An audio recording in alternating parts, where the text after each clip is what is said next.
an expensive mistake to make. Need to less haste. Arg. She sussed me. She's come to tell me off. It's a good job we didn't have to fend crocodiles off as well as sort the lock out. Hi, we're Jackie and Michael, and we're exploring the rivers and canals of Britain on our 57-foot narrowboat Border Reiver. We'll show you what it's like to live day to day on a narrowboat, and we'll arrive in some beautiful places next to the water. We go and explore the areas we've moored at for the night, and we'll take you with us. It's a beautiful sunny morning, and I hear some work taking place at the back of the boat.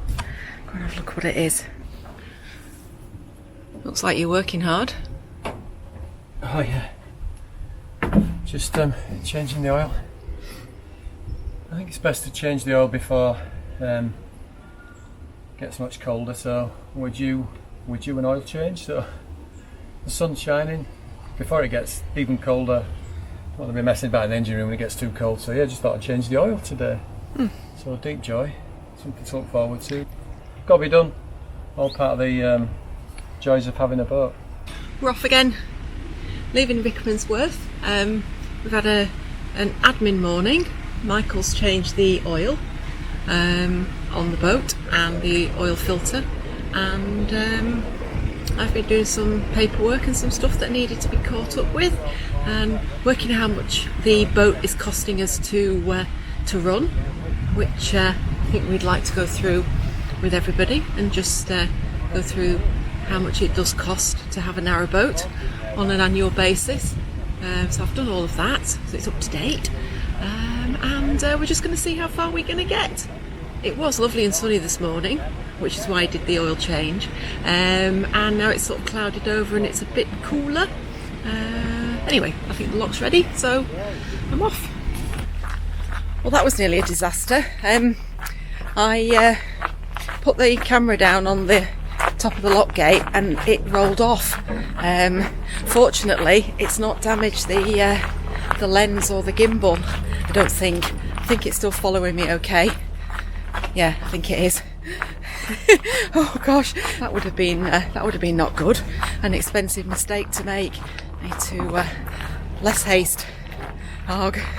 Oh, it's two squabbling birds. They're having a right fight.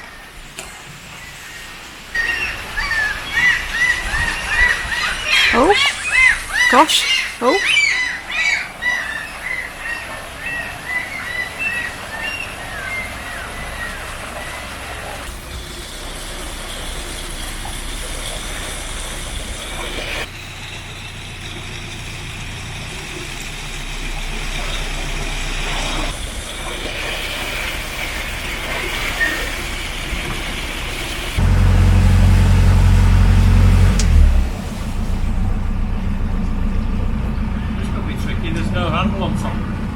Oh really? All right.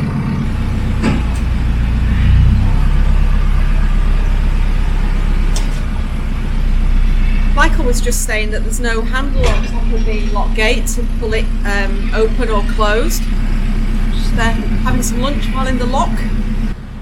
Michael stepping gingerly across, as he's right to do. I'm doing the locks now. Jack tells me off for doing this, leaving my windlass on the mechanism whilst the locks fill in. Better not let her see, she'll tell me off. Is she looking? She is looking. I might be in trouble. If I stand over by that lock, she might not be able to see it. I'm hiding it now. She's not sussed me yet. Do we think it's full? Levels look about even there, I'd say.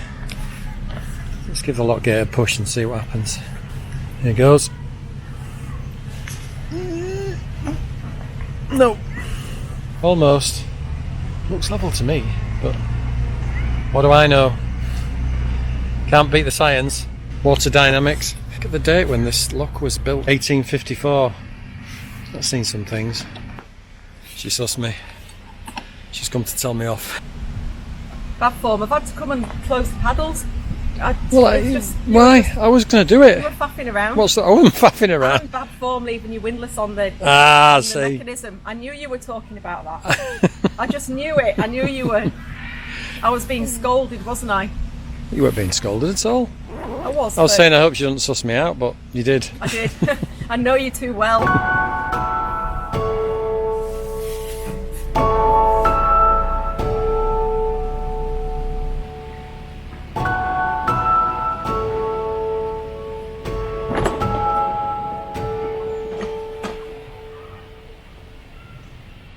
I'm doing a bit of walking now. As I've mentioned before, I like the walking bit. So does Jack, a bit more exercise. That's the downside to the rivers, you don't do as much walking. You just tend to be on the boat more, but you haven't got the work to do, but yeah, it's great. Love it, walking on the towpath in the countryside, nice crisp day. What's not to like? Brilliant, love it. Got my windlass. Jack's gone ahead to the next lock, so she'll want me to get there first and set it for her and not leave my windlass on the lock gates. The mechanism on that last lock was a bit stiff, but then you looked at the date of the lock, and whilst of course the mechanisms will have been changed over the years, the engineer is still the same. Amazing, isn't it, to think of all these, well, over 100 years, and the technology, I use the word loosely, or engineering that was in place is still in place today. So yeah, I find that really interesting, and it's one of the attractions of being on the canals, is the locks and doing the locks. Yeah, they can be a bit of a pain if you've got loads back to back, but generally it gives you some exercise and breaks the day up. It's good, love it. Although going across those lock gates to shut the mechanism on the other side and then get back across can sometimes be a scary thing. And as the weather gets worse during the winter, got to look for the ice and things on the lock gates. It's a big drop, and we told you that horrendous tale in one of our previous episodes. Have a look at that if you've not seen it already, about the woman who fell in the lock. Horrific.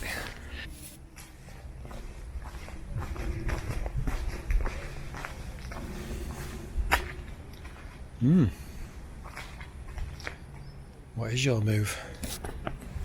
Tree across the canal. Make sure you don't get near that one. Could cause a mess of your propeller. Not sure I get that one out of the weed trap. There's Jack steaming ahead. She's going to get to the lock before me at this rate. Better get moving quickly.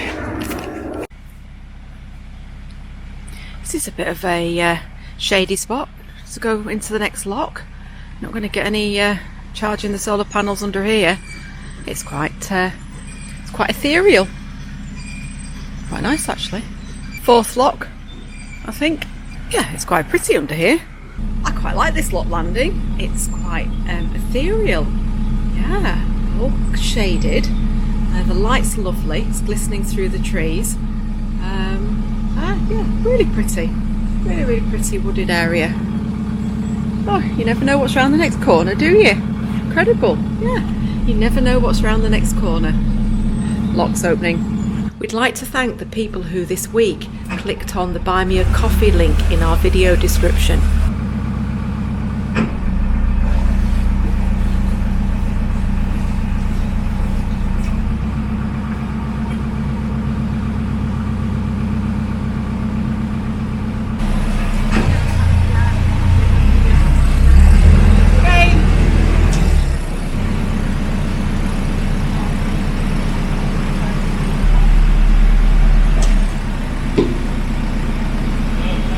Being warned by two walkers that there's some low water levels, not in this pound but in the next pound. Oh, okay, where are we? Lock 77, Iron Bridge lock. Lock 77. Oh, okay. Michael's doing a sterling job. Might need an advance party going to the next lock to double check what's happening. So there's about half a mile between the lock we've just been in, where the couple told us about some low water levels, and the next lock. Then there's two locks in quite very quick succession, then a longish pound. So let's go and investigate. Let's go and see if we've got some low water in a pound somewhere and there's a boat stranded. I can't see that. This pound looks absolutely fine. All the boats are level and floating properly, so we'll see. Anyway, a bit of excitement for the day. Lots of moored boats still. Gosh, very busy stretch here for long-term moorers. Alright, Captain. We're in search of low water levels.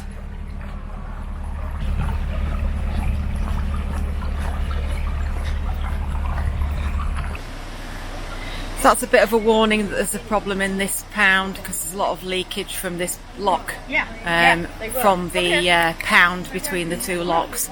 So the couple were right. The guy that has just exited this lock basically came alongside between these two locks here, which I'll show you. So where did he go around there? Oh, hang on, Michael's just asking me. He went aground between these next two locks, so this lock and the one after it, which obviously the pound was low, and because he had to come in to the lock landing to get the lock ready for him, there was obviously not enough water at the side, and he grounded, and he's been grounded for an hour. So he says, I'm absolutely exhausted. So that's the story. £6 is the problem pound. Yes, so this next pound, and he only experienced it because he had to come alongside to operate the lock before he went in. So what I'll do is, once Michael's on his way up in this lock, I'll go up to the next lock and get it ready and get the gates open so he can go straight through the centre of the pound and he doesn't have to come alongside. That's always the safest bet. If he suspects low water levels, the other option is that I go up to the next lock and let a full lock's worth of water through. You check the pound above the next lock to make certain that there's no water levels there either. If there is, then it becomes a bit of a juggling act as to how far you've got to go. So yeah, so it's all okay. We can sort it. It's no issue. We'll just go straight through from one lock to another. Sounds good. I apologised to him and I said, I'm sorry we weren't a bit quicker and we couldn't have helped you out. So he said, oh, it's all right. Yeah, this pound is really low. You can see. Just have a look over there, you can just see the water's down. It's probably not down much, maybe a foot. Again, you can just see over there, yeah, and here. If you look on the wall, that's clearer. There, you can just see. So anyway, we've got a technique for sorting it out.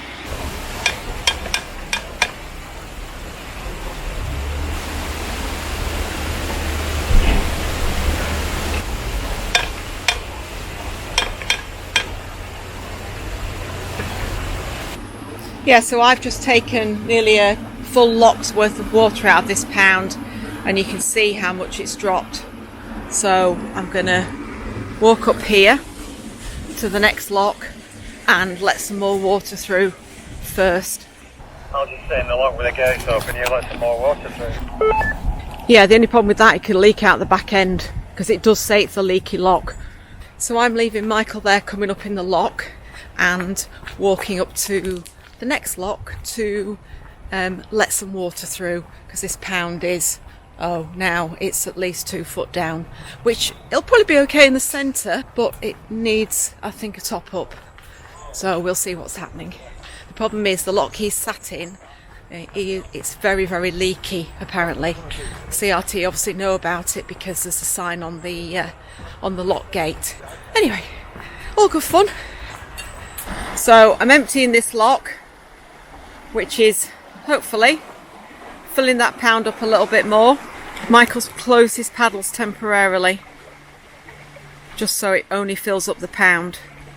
I think he'll be fine if he just comes straight through. I don't think there'll be any issues. It'll only if he tries to come alongside. So back to Michael. He's done this lock. I'm just going to close the gates. So Michael's just going to go straight down the centre of the pound. I've opened both lock gates there and he'll just go straight in there. This gate also isn't opening all the way. All good fun, all good exercise, keeps you on your toes and gives me a little bit of a run between the locks as well. A gentle jog, it's not really a run. Right, one gate closed, over to close the next one. Over we go, careful as we go.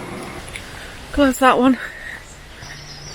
All in the day of a boater, always a few challenges. It's a good job we didn't have to fend crocodiles off as well as sort the lock out. He's in. All sorted. Good teamwork.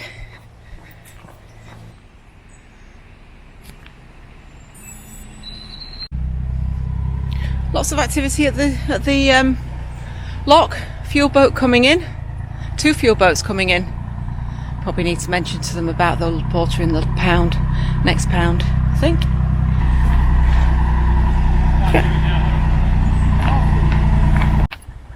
So 1 fuel boat going in the lock, towing 2nd fuel boat, who's just going to go alongside him. Look at that for an old boat. The old tiller on the back. Look at that, it's beautiful, isn't it? And there's a wide beam coming. Not seeing any traffic all day. And then 3 at once. Oh, it's got a bit of a scratch down the side. Oh dear. Hi.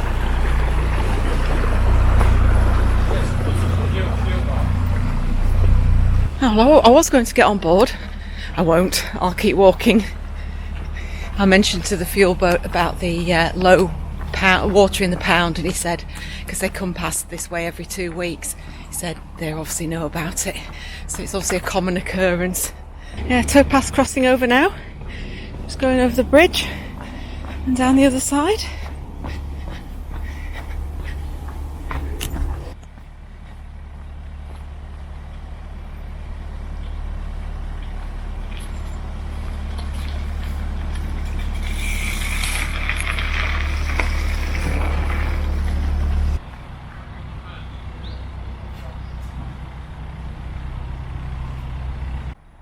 Look how big that wide beam is compared to us. Gosh, that's fascinating. It's huge, which it looked when you walked past it, but seeing it next to us, we seem really skinny.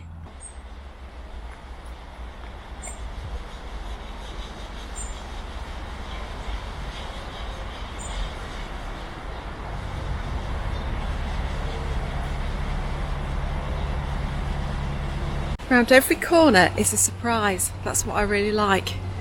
That's very gorgeous.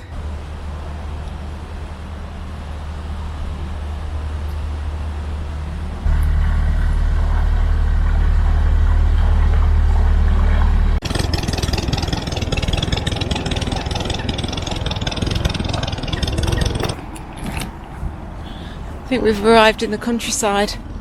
Well, not as urban now. Pretty bridge. It's the Grove Bridge, obviously on the Grand Union. A little bit of a plaque and an inscription. Unveiled by Lord Honourable McAlpine, chairman of the Railway Heritage Trust in 1987, to commemorate the restoration of the bridge.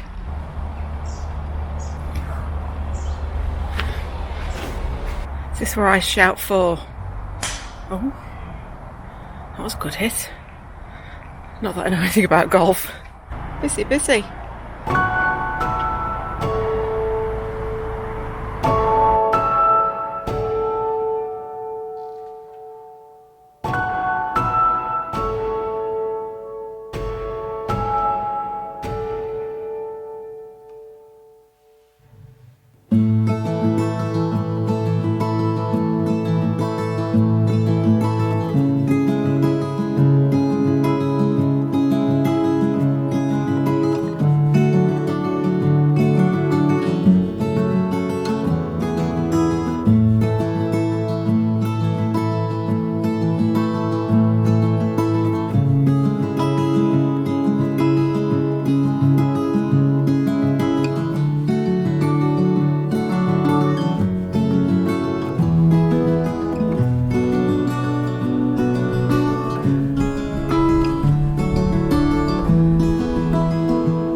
What's the most random thing you'd expect to pull out of a lock? I've just found one. There's actually another one as well. From the peace of the canal to the busyness of British motorways, the M25 It's the size of my hand, so I've asked if I can take some home in a doggy bag for Michael to show you it. It's just huge. Thanks for watching. We hope you enjoyed the video. Please don't forget to subscribe, it really helps us. Found what we're looking for in life. Call us crazy, but things